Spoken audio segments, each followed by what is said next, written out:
Bëjmë filmin. Moshim ujë, krym nevojet atje, se na përshtetin i nësin kohën e torkut. Kështu shprehën banorët e fshatit Shën Pjetër në Durrës, të cilët u ngritën këtë të martë në protestë. Sipas banorëve, prej dekadash tashmë shteti ka braktisur, duke mos investuar për furnizimin e zonës me ujë të pishëm. Janë së paku 70 familje në këtë zonë që nuk kanë ujë, ndërsa shprehen se edhe pse tubacionet ekzistojnë, uji në çezma nuk shkon.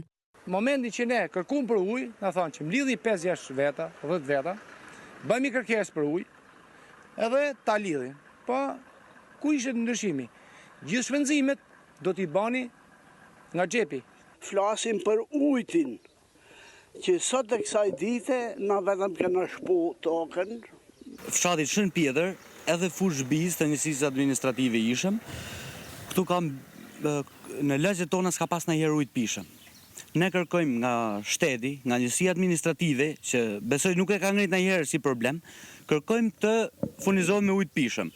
Kërkesat dhe ankesat drejt bashkisë nuk kanë munguar, por ujë përsëri nuk kanë. O të merren masa të vjerë ujë të pishëm, ose ne do bllokojmë dhe aksin e Gjirit Lalxhit, aksin Maminas Gjiri Lalxhit. Duhet të flasim për ujë të ëmbël, jo për ujë të pishëm. Ujë të pishëm nuk bëhet fjalë, se edhe ai ujë që vjen, edhe ato që kanë, nuk është i pishëm, nuk gatuhet, nuk është asgjë. Ata kanë paralajmëruar protesta edhe më të mëdha në vijim nëse nuk u jepet zgjidhje.